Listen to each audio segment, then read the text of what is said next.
ce à quoi nous assistons tout le temps et qui crée assez de problèmes. L'homme doit connaître la femme. La femme doit connaître l'homme.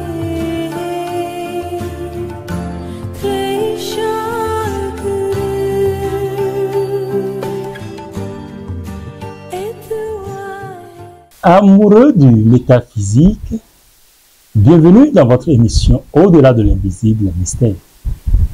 Cette émission qui se veut un creuset de connaissances de physique et de métaphysique. Chers amis téléspectateurs, vous savez, nous avons dit au cours de nos enseignements précédents que l'homme naît, grandit et meurt. Et l'homme, dans son entièreté, subit des transformations. L'homme qui naît, grandit et meurt ne naît pas de l'arbre, ne naît pas des animaux, mais il naît de la combinaison de deux êtres. Ce qui fait que nous avons le caractère physique et le caractère métaphysique. Le physique et le métaphysique. Amis téléspectateurs, nous avons tous une famille, une origine. Et dans nos familles, il y a ce que nous appelons l'arbre généalogique qui est représenté et que nous-mêmes nous arrivons à représenter.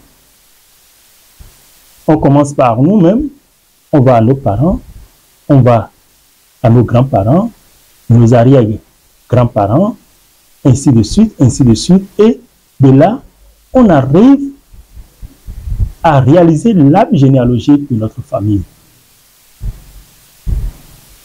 Et cet arbre représente toute la famille, notre lignée, et par là, on peut aller déterminer la source, l'origine de chacun. Aujourd'hui, beaucoup de personnes ont perdu leur origine. Et cela entraîne beaucoup de difficultés, beaucoup de problèmes. Et on le sait à quel sens se vouer.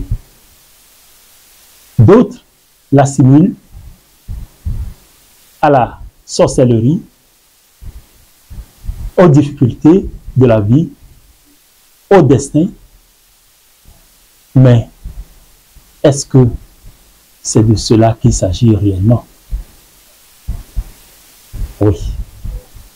Et d'autres religions contredisent et refusent, et même des prières se font pour dire: je détruis les liens avec mes ancêtres, avec mes parents, avec mes aïeux, je brise les liens, que le feu descende, que le feu brûle les liens qui existent entre nous, entre moi et ma famille et ma généalogie.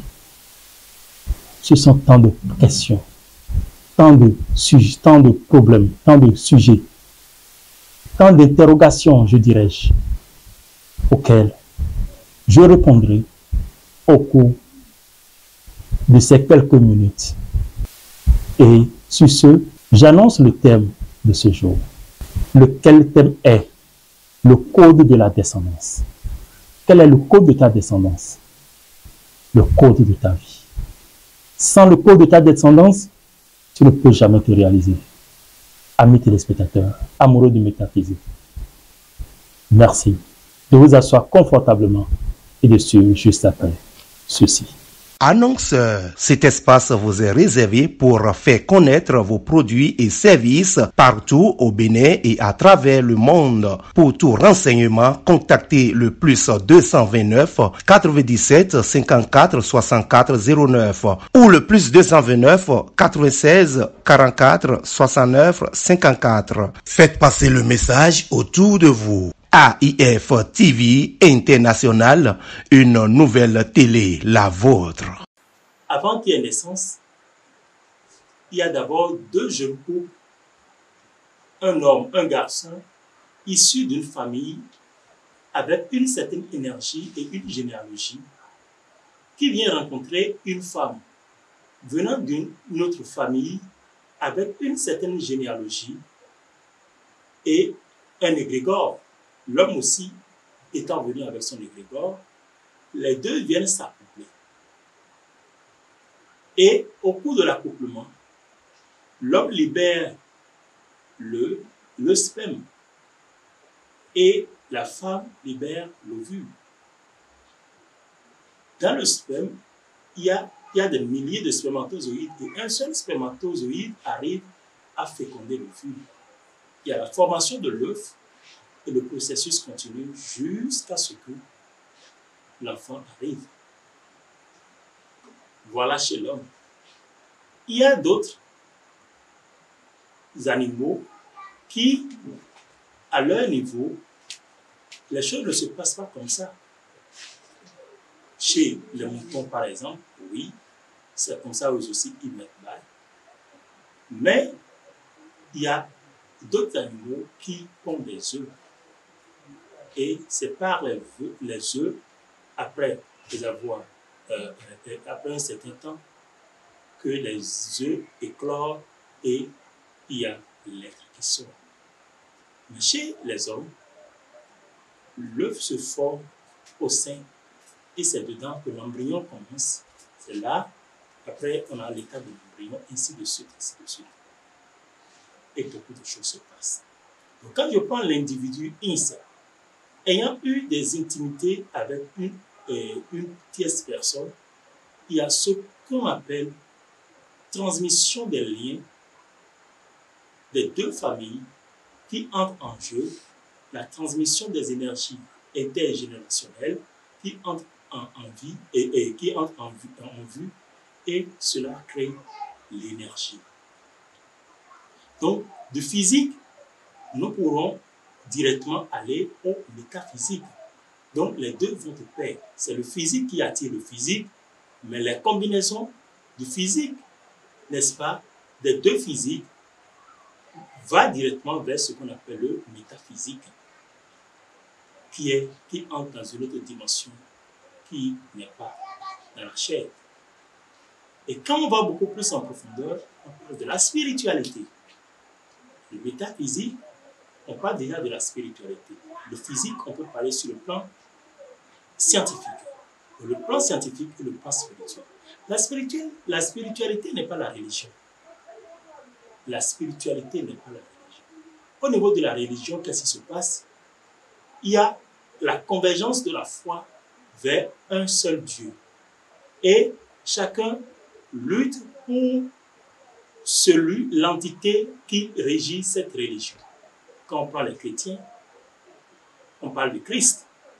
Quand on parle des musulmans, on parle de Mahomet, les bouddhistes, ainsi de suite, ainsi de suite. Mais en réalité, est-ce que la vie se limite à ce niveau? Est-ce que la religion nous permet de percer la profondeur des choses? Ce sont tant d'interrogations auxquelles il faut répondre. La religion nous limite. La religion ne nous permet pas de savoir qu'avant qu'on existe, avant cette existence, on a eu à vivre des vies. Je prends l'exemple de Christ, de Jésus, de Nazareth, qui plus tard est devenu le Christ.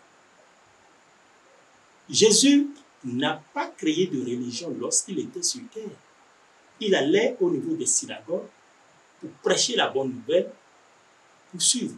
Jésus n'a pas créé de religion. Jésus était un homme spirituel. Il était dans une dimension spirituelle de haute portée.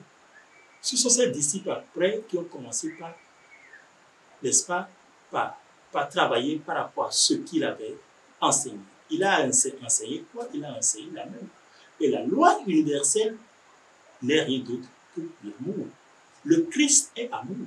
Et étant donné qu'il est déjà venu plusieurs fois, il a vécu des vies, il a eu toutes les expériences possibles, il est devenu le Christ sur la croix. Et après la mort de Jésus, il a eu des apparitions. Et la dernière fois, je vous ai parlé, n'est-ce pas, du monde invisible. Je vous ai parlé des âges de l'âme. les 5 âges de l'âme sur terre, Jésus a tout fini et il est allé à la 7e dimension, 6e et 7e dimension.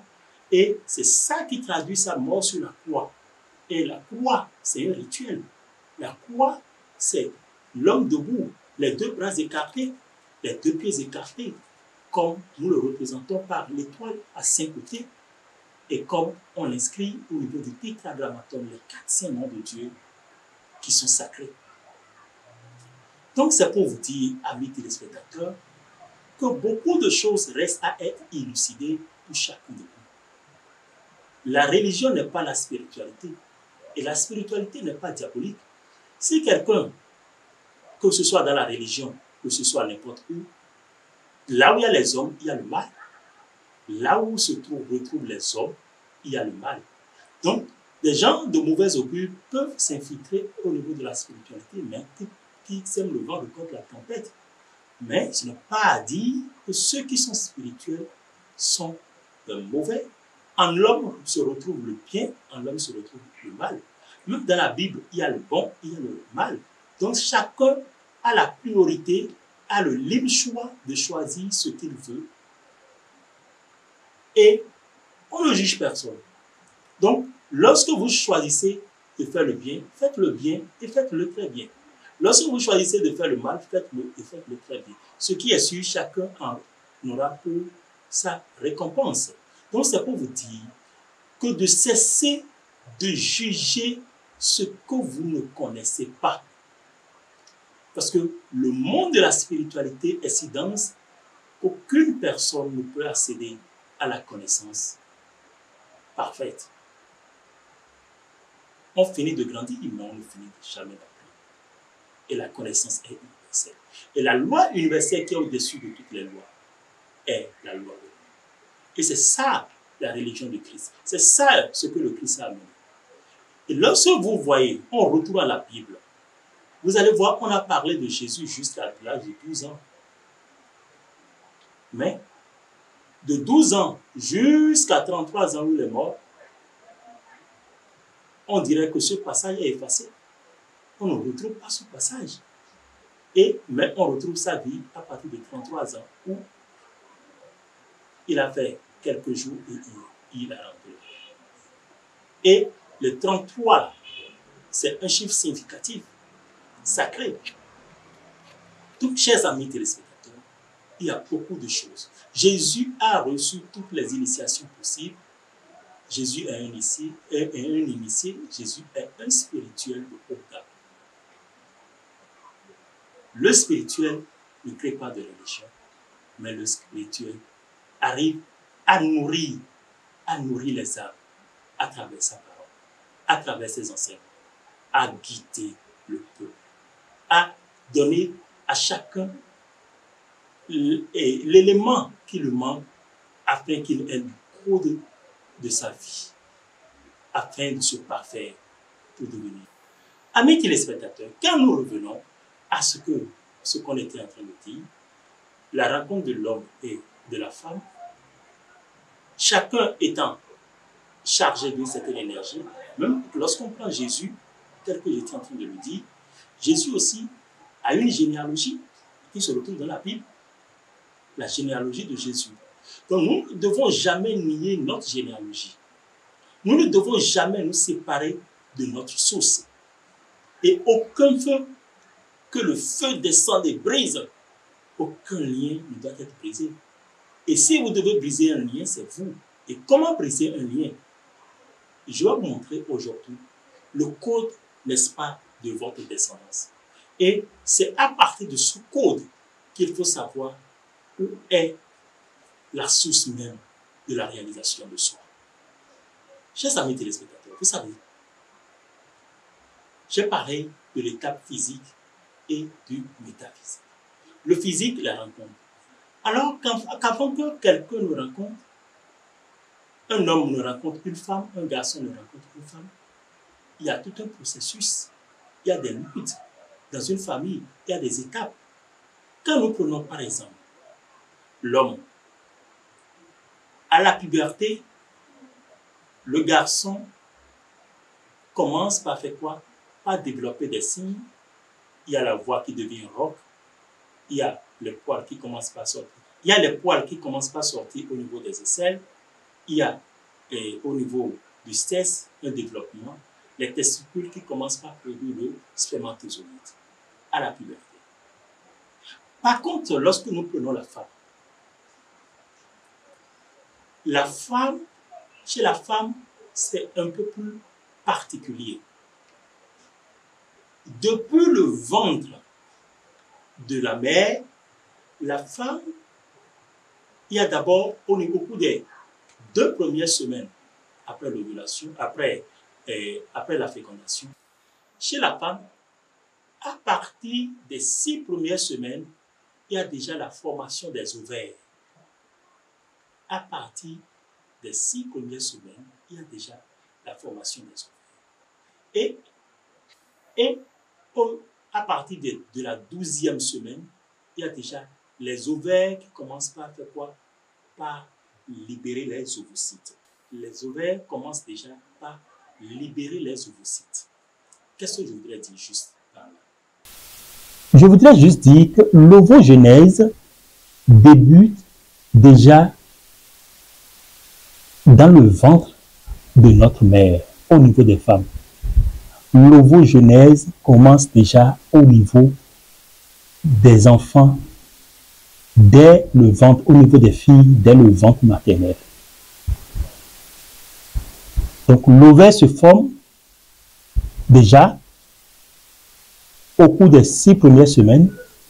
À partir de la 12e semaine, il y a déjà l'ovaire qui commence par produire les ovocytes, et à la 22e semaine déjà, les 5 millions ou 6 millions d'ovocytes sont déjà prêts. Donc ce n'est pas à la maturité, ce n'est pas à la puberté, donc ce n'est pas à la puberté que la femme produit les ovaires, ni les ovocytes. Les ovocytes sont déjà là. Et c'est à partir de la puberté maintenant que la femme commence par libérer les ovules. Donc, quand on prend une femme, déjà dès sa naissance, il y a déjà plus de 5 millions à 6 millions d'ovocytes qui sont déjà là. Et c'est ça que la femme va libérer, c'est ça qui va permettre à la femme, n'est-ce pas, de procréer tout au long de sa vie. Donc, de sa puberté parce que chaque fois que la femme évolue, au lieu que ça augmente chez l'homme ça augmente à chaque fois, mais chez la femme, ça commence par diminuer, les 5 millions à 6 millions. Donc ça veut dire quoi? L'étape de la corrélation entre le physique et le métaphysique se met déjà en place. Donc, notre grand-mère, ma grand-mère, qui a porté la grossesse de ma maman,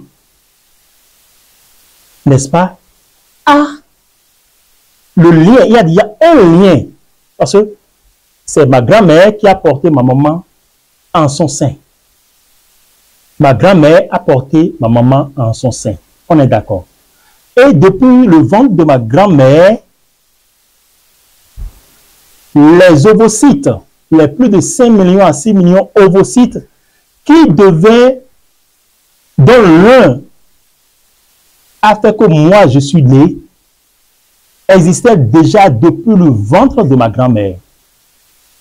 Et une fois que moi je suis sorti de ma mère, ça veut dire qu'il y a un lien qui relie ma mère à sa mère, mais il y a un lien qui relie moi à ma grand-mère.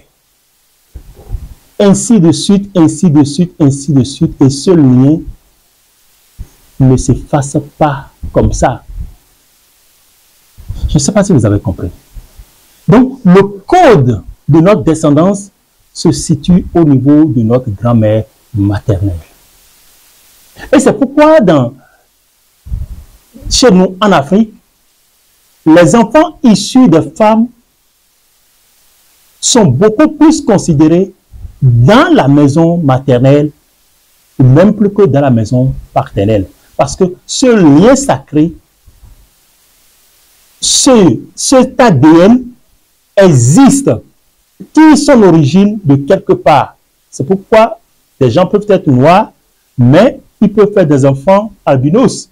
Il faut aller fouiller. Dans la maison de votre grand-mère, il existait déjà quelque chose, des entités comme ça.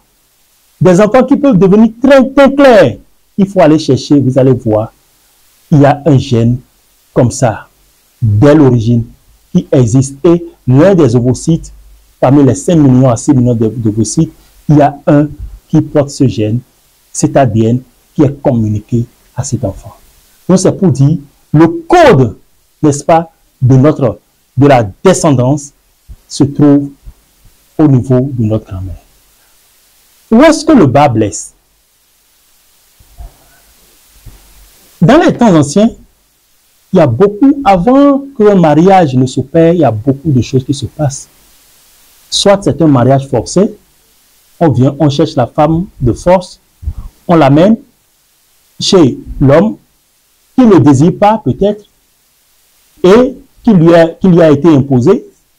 Soit au moment où elle devait se marier, il y a eu la guerre, ou au moment où elle s'est mariée, où il y a eu la guerre, et son homme est décédé, où il y a eu des situations, il y a eu des maladies, il y a eu l'épidémie, il y a eu il y a eu des épidémies, il y a eu beaucoup de situations.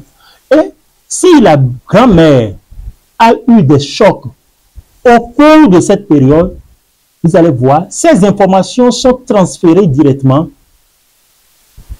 à l'enfant qui se trouve dans son ventre, à notre mère par exemple, à la femme qui se trouve dans le ventre, et au cours de la formation de ces ovocytes, il y a ces informations qui sont déjà données. Peut-être qu'au cours de la grossesse, elle a eu l'habitude de pleurer tout le temps. Peut-être qu'au cours de cette période, elle a déjà maudit que vraiment, qu'il y aura telle chose à cause de telle chose. Peut-être qu'il y a des interdits dont elle a été privée, ou des gens qui lui avaient fait mal, et elle a juré que ces gens de personnes ne peuvent jamais se connecter à sa génération dans le futur. Et toi, en tant que jeune, tu n'as pas eu ces informations, et aujourd'hui, peut-être que tu es en train de chercher des enfants fatigués, tu es en train de dépenser, ta situation et matrimoniale ne va pas. Peut-être, ça fait qu'aujourd'hui, tu n'as pas d'argent, tu n'as pas de boulot, il y a beaucoup de choses qui se passent, et tu cherches partout, mais tu n'arrives jamais à trouver la solution. Tu es allé te laver un peu partout, tu n'as jamais trouvé la solution. Je te dis que la solution n'est pas à l'église. Tu vas aller à l'église fatigué, tu vas prier tous les dieux possibles, tu vas te laver, tu vas jeûner fatigué, mais tu n'auras pas la solution parce que la solution n'est pas là. Le code qui régit ta vie, le code qui constitue le blocage pour ce processus, pour ce faux phénomène de ta vie est ailleurs. Mais toi, tu te perds à chercher ailleurs. Et tu cries Jésus, Jésus fatigué. Tu jeûnes, tu fais tout. Même malgré ça, tu es malheureux. Tu n'as jamais eu de solution à ce problème. Alors qu'il suffisait juste que tu abordes cette dimension de métaphysique, cette dimension spirituelle, et tu comprendrais mieux les causes, les problèmes, les pourquoi des situations difficiles de vie que tu vis tous les jours, mon frère, ma soeur. Alors, le code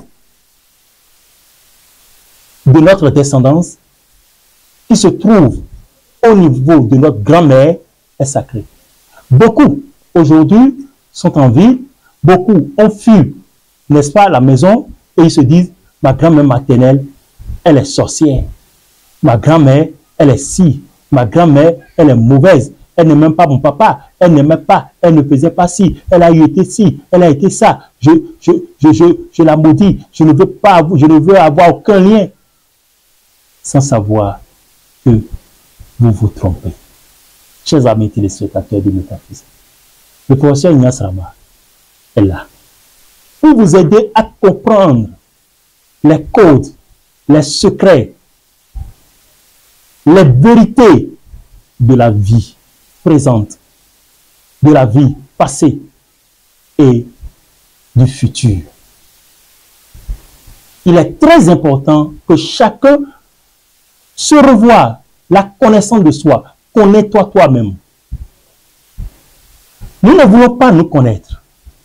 Nous courons de gauche, nous courons de droite. Pensant que la solution à nos problèmes, ce sont les autres. Pensant que quelqu'un a un bâton magique, quelque part, pour régler définitivement vos problèmes. Vous vous trompez. Vous ne voulez pas faire le cheminement. Vous dites, la Bible dit, la Bible dit, la Bible dit. Jésus n'a pas de génération. Jésus n'a pas de généalogie. Allez fouiller dans la Bible, vous allez voir. La meilleure religion, c'est celle qui vient du cœur. Et qui met l'homme au centre. Et l'homme au centre, c'est l'amour. Cessez d'être ignorant. Cessez d'être ignorant. On ne le dira jamais assez, mais notre mission est de vous éveiller et de vous dire certaines vérités. Tu es allé, est-ce que tu connais même chez ta grand-mère maternelle? Est-ce qu'il y a des gens, même quand on leur demande quel est le nom de ta mère, ils n'arrivent pas à sortir le nom de leur mère? Comment est-ce que vous pouvez aller chercher le nom de votre mère, de votre grand-mère maternelle? Comment? Comment pouvez-vous avoir l'histoire? Puisque vous avez coupé tout lien, vous ne savez rien de tout ça, alors que vous avez une place de roi dans cette famille, et il y a des rites et des rituels qui vous sont destinés, et ceci va vous aider. Ça n'a rien à voir avec la religion. C'est d'être ignorant. La religion est tout autre code, c'est un code à part. Mais la spiritualité, c'est la connaissance de soi. Alors, chers amis téléspectateurs, c'est à vous de savoir ce que vous voulez, comment vous le voulez. Vous pouvez donc maintenant, régler à partir de cet instant vos problèmes. Et tout à l'heure, je vous dirai ce qu'il faut faire pour régler des problèmes de non-conception, des problèmes au niveau du foyer, même des maladies incurables, des situations de vie qui n'en finissent pas, le manque du travail. Il y a un code. Et à partir de ce code, vous pourriez régler tous ces problèmes de vie qui tournent autour de vous. Et savoir que la famille est le socle de toutes choses. Tel que nous avons nos pieds, le pied est le socle, est la racine. Quand on prend un arbre géant, un arbre debout, ça a une racine. Nous devons aller à nos racines. Sans les racines, nous ne pourrions rien faire. Des gens laissent les maisons de leur famille délabrées, sans toit. La pluie et les intempéries tombent sur le tombeau de leurs parents, de leurs grands-parents, les maisons décoiffées. Mais ils n'ont même pas un logis dans leur maison. Mais ils disent, il y a eu des liens intergénérationnels qui font que cette maison, elle était maudite, elle était ci, elle était ça. Et ça ne vous fait même pas honte de le dire. Vous faites des intellectuels, vous dites que vous êtes des intellectuels, mais vous m'excusez, des intellectuels tarés, parce qu'il faut aller à sa racine. Votre racine a des problèmes. Et c'est vous. Lorsque quelqu'un naît dans une famille, pensez-vous que c'est par effet de hasard? Non, jamais. Lorsque vous naissez dans une famille, vous êtes chargé d'une mission. Et si vous n'accomplissez pas cette mission, vous avez tort. Parce que vos aïeux vous demanderont des comptes. Pourquoi, quelle que soit la personne, même s'il est n'importe qui, il va n'importe où, c'est sa famille qui vient l'enterrer. Il peut fuir n'importe comment. Son corps doit revenir en famille ou être enterré dans l'intimité familiale. Pourquoi? Pourquoi? Oui, parce que vous devez toujours revenir à la source. Et si durant toute votre vie, vous avez fui la source, qu'adviendra-t-il après? Voilà tant d'interrogations. Chers amis téléspectateurs, qu'est-ce que nous pouvons donc faire pour couper les liens? Pour pas couper, pas briser, non. il y a un code qu'on peut utiliser pour que ce qui s'était passé par le passé, au niveau, les mauvais souvenirs, les attaches du passé, dont vous n'êtes pas responsable, qui avaient eu trait à votre grand-mère, comment on peut les atténuer pour que cela retourne vers elle, pour tout ce qui la concernait, et que vous puissiez en tirer le bénéfice, le profit, pour vous, que votre vie soit réglée et que les différents problèmes de vie qui vous étouffent soient atténués. Chers amis téléspectateurs, pour régler ces problèmes, nous devons entrer en nous-mêmes. Nous devons faire des exercices de concentration. Passer quelques minutes, peut-être par jour, à nous concentrer sur nous-mêmes. Même si c'est 5 minutes, juste 5 minutes, on essaie de nous visualiser ou de fermer les yeux, d'inspirer et d'expirer, inspirer, expirer, inspirer et expirer, et de nous concentrer sur nous-mêmes. Entrer au fond de nous-mêmes, au plus profond de nous-mêmes, au très fond de nous-mêmes, pour faire quoi? Pour créer ce qu'on appelle l'équilibre entre nous, entre notre physique et notre métaphysique. Une fois que cet équilibre est fait, une fois que cet équilibre est réalisé, qu'est-ce qui va se passer? Nous pourrions maintenant régler le problème qui existe au niveau du code. Parce que je viens de vous donner le code, n'est-ce pas? Le code de la descendance. Et ce code existe au niveau de notre grand-mère maternelle, pas paternelle. Donc, qu'est-ce que nous devons faire?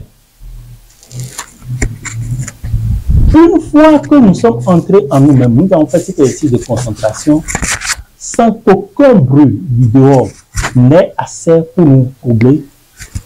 Nous entrons en nous-mêmes et nous allons visualiser, peut-être à travers la photo d'une photo de notre grand-mère, ou peut-être on l'a connue, si on n'a pas eu la chance de la connaître, en entrant en nous-mêmes et en faisant cette visualisation personnelle, nous allons faire un effort de faire le lien avec notre mère et de faire le lien avec notre grand-mère maternelle.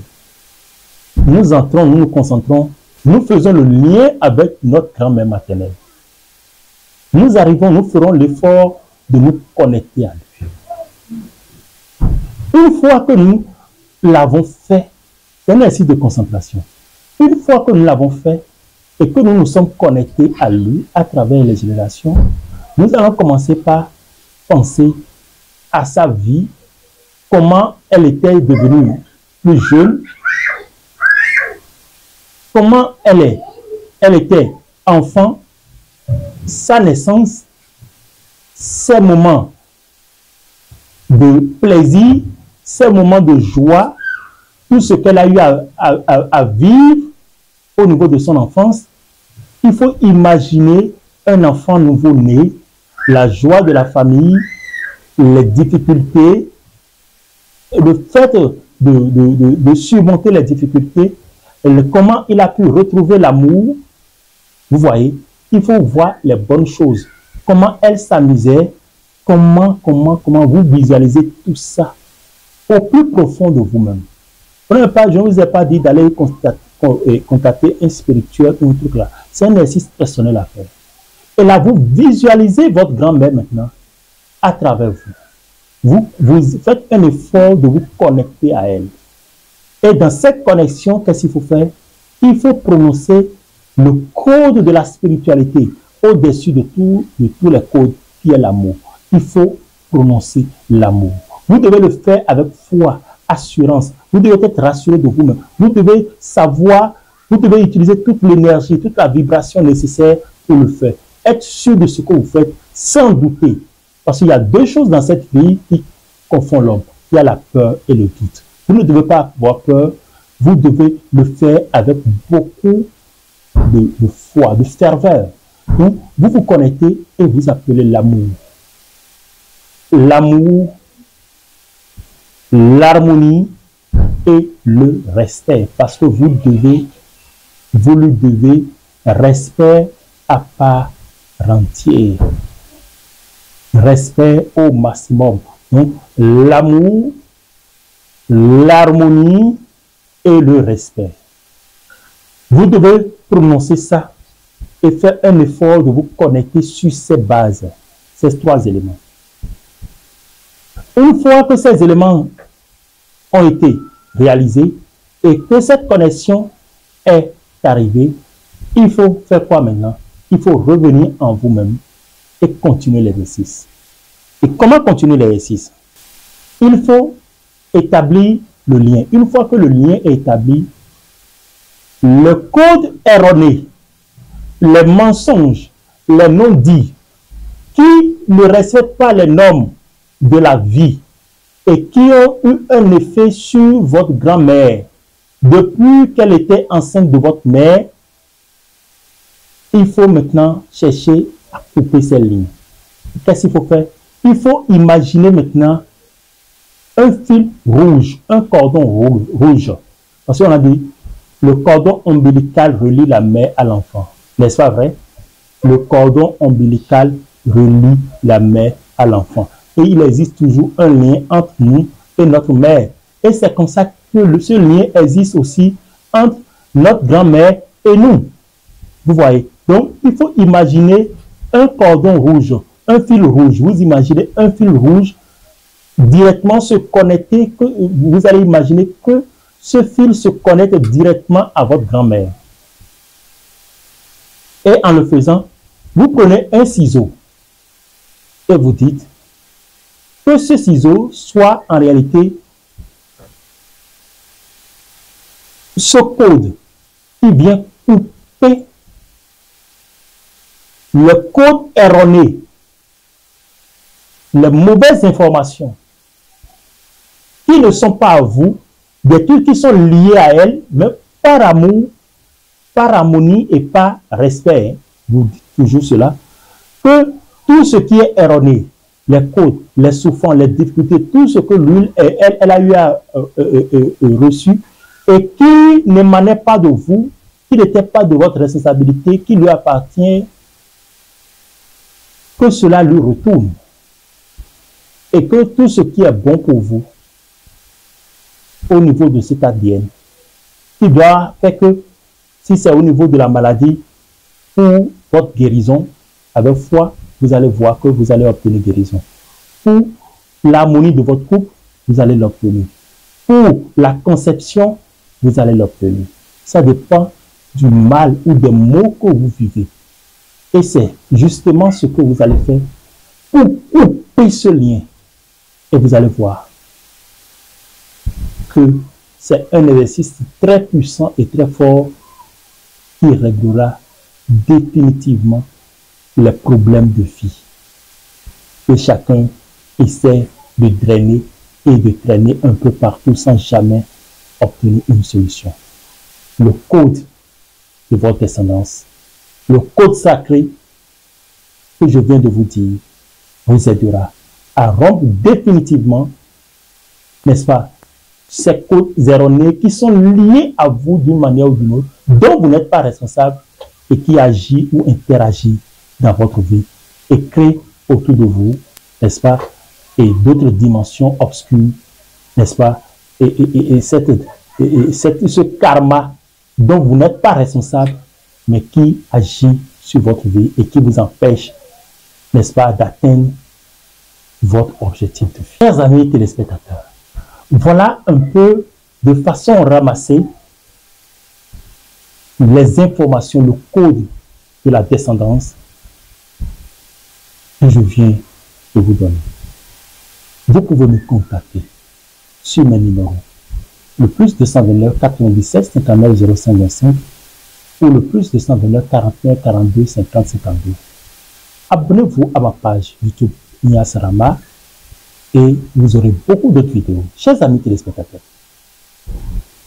nous devons faire très attention à ce que nous faisons dans notre vie, dans notre présent, par rapport à notre femme, surtout lorsque la femme est enceinte. Parce que l'acte que nous posons aujourd'hui, ce n'est pas aujourd'hui seulement que nous l'aurons, Ce n'est pas sur l'enfant qui se trouve dans le ventre, non, uniquement, mais sur des générations.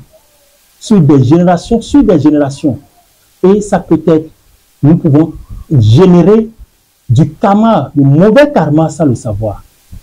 Nous pouvons générer du mauvais karma sans le savoir. Et avoir des répercussions sur toute cette lignée. Nous devons faire un effort pour que nos actes d'aujourd'hui ne soient pas le juge de demain. Quand un homme et une femme décident, surtout quand ils sont jeunes, décident de se mettre ensemble, ne cherchez pas à détruire ou à imposer, parce que pour la plupart des cas, le mariage forcé a joué un rôle très négatif dans la vie de beaucoup de personnes parmi nous. Pas directement, mais au niveau de nos grands-parents d'abord. Vous voyez. Ça fait que beaucoup aujourd'hui ne peuvent pas rester dans un foyer. Parce que le gène, l'ovocyte, a hérité de cet ADN,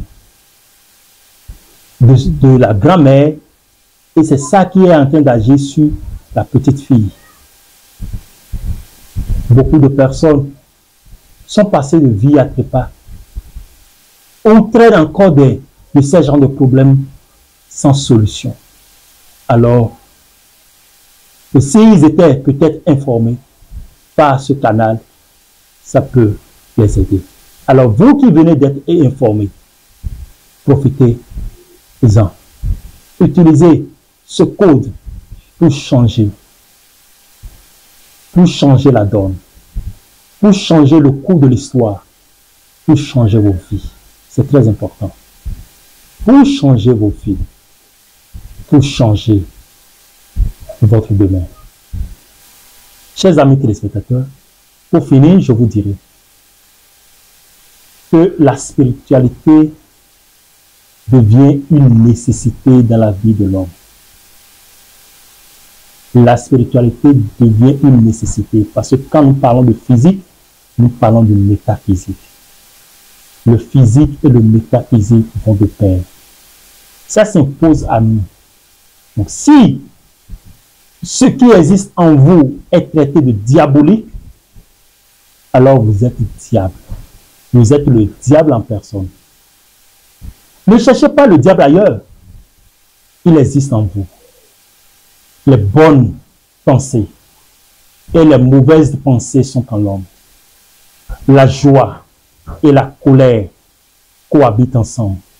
Le jour et la nuit sont ensemble. Ils restent et demeurent. Le bien et le mal, la vie et la mort sont ensemble. Un seul fil nous sépare. C'est pas la vie de la mort et la mort de la vie. Vice versa. Notre vie tient juste à un fil. Chers amis téléspectateurs, nous devons faire tout possible pour accomplir notre mission sur cette terre. Cette connaissance n'est pas destinée à tout le monde, mais ceux qui ont un cœur et y pensent. Ce n'est pas par hasard que tu m'écoutes actuellement. Alors, prends garde, agis, tire des leçons et fais ce qui est bon. Contacte-moi et je te guiderai et je t'aiderai pour la suite. Chers amis téléspectateurs, merci de m'avoir suivi. Que la bénédiction soit. À très bientôt.